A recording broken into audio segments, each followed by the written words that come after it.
दोस्तों, इतिहास में कई ऐसी घटनाएं रही हैं जिसके बारे में कई बातें कही जाते हैं। इन घटनाओं से जुड़ा सटीक सत्य कोई नहीं जानता, इसलिए इन्हें रहस्य मान लिया जाता है। ये रहस्यमयी कहानियों भारत ही नहीं, बल्कि सभी देशों में घटती है। ऐसी ही रहस्यमयी कहानी है। दुनिया के लिए मिस्र हमेशा से ही रहस्यमयी रहा है। यहां से जुड़ी कई कहानियों पर रिसर्च हो चुकी है, लेकिन फिर भी सटीक तौर पर कई कहानियों की सच्चाई का पता नहीं लग पाया है। और उन कहानियों में से एक कहानी ये भी है कि सभ्यता प्राचीन समय में आज के दौर से भी ज्यादा मॉडर्न थी। तो वो आखिर कैसे लुप्त हो गई?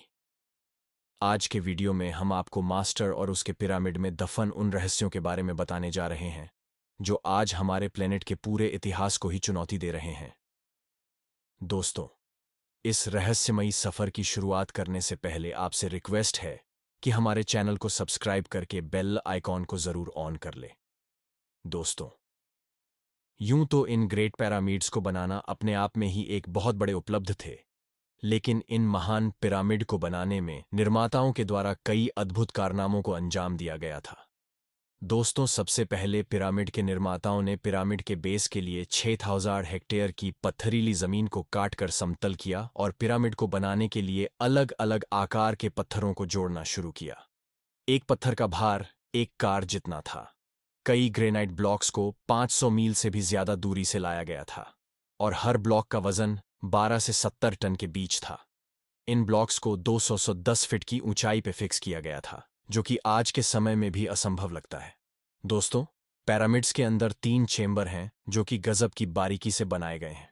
पिरामिड के अंदर निर्माताओं ने ठोस पत्थरों को काटकर एक रास्ता बनाया है, जिससे ग्रैंड गैलरी भी कहा जाता है, जो 300 फीट लंबा और 3 फीट चौड़ा है।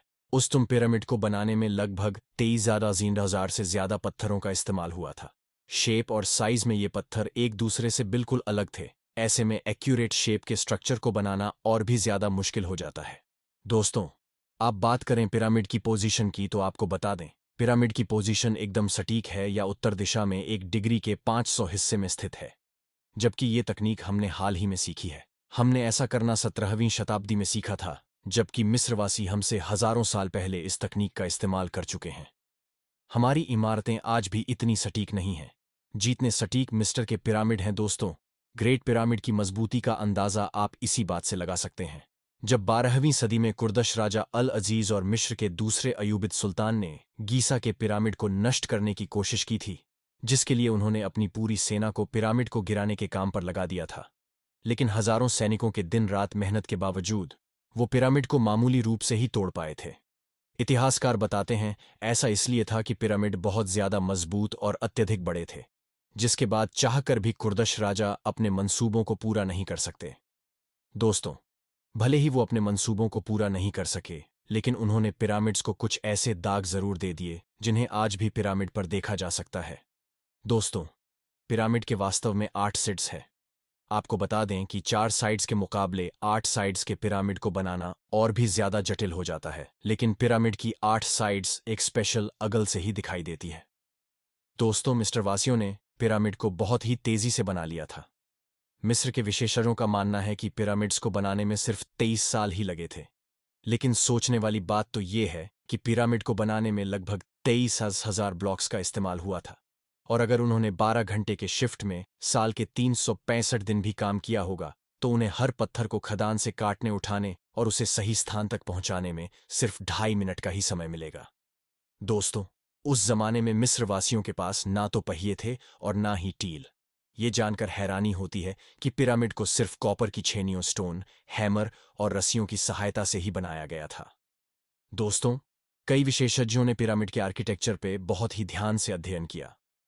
उन्होंने पाया कि पिरामिड की दीवारों के ब्लॉक्स को आपस में इतनी बारीकी से जोड़ा गया था कि उसमें एक रिसोर ब्लीड भी नहीं जा सकता था। इसके अलावा पिरामिड्स में कुछ ब्लॉक्स को इस तरह फिक्स किया गया है कि उनकी शेप और साइज दीवार की दूसरी तरफ के ब्लॉक्स की हुआ मिरर इमेज है। इस तरह की तकनीक के पीछे कोई ना कोई वजह जरूर थे। वास्तव में, अगर आपको ऐसी इमारत बनानी है जो काफी मजबूत हो, तो उसे हिटोजनस शेप में बनाना होता है, और पिरामिड्स के निर्माता इस तकनीक को भली भांति जानते थे। यानी कि 4000 साल पहले मिस्टर वासी जानते थे कि भूकंप प्रतिरोधी इमारत कैसे बनाई जाती है।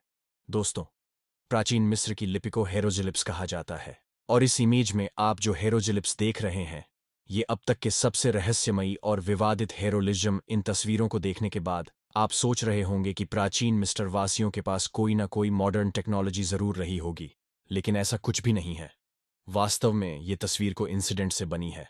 ये मिस्ट्री के दो फराव से वैनन और रमेशस 2 के नाम है, जो आपस में मिल गए थे। जब इन्हें अलग किया गया तो ये तस्वीर सामने आ गई। मिस्र के विशेषज्ञों ने लग्जोर टेम्पल में स्थित रैमसेस 2 के स्टैच्यूज की बारीकी से जांच की तो उन्होंने पाया कि इन स्टैच्यू को बहुत ही अविश्वसनीय रूप से तराशा गया था। वहां पर इस तरह की दो मूर्तियां हैं। जब इन दो मूर्तियों के पिक्चर को एक दूसरे के ऊपर रखा गया, तब वैज्ञानिक ने पाया कि ये दोनों मूर्तियां एक दूसरे की कार्बन कॉपी थे। ये मूर्तियां जियोमेट्रिकली परफेक्ट थे।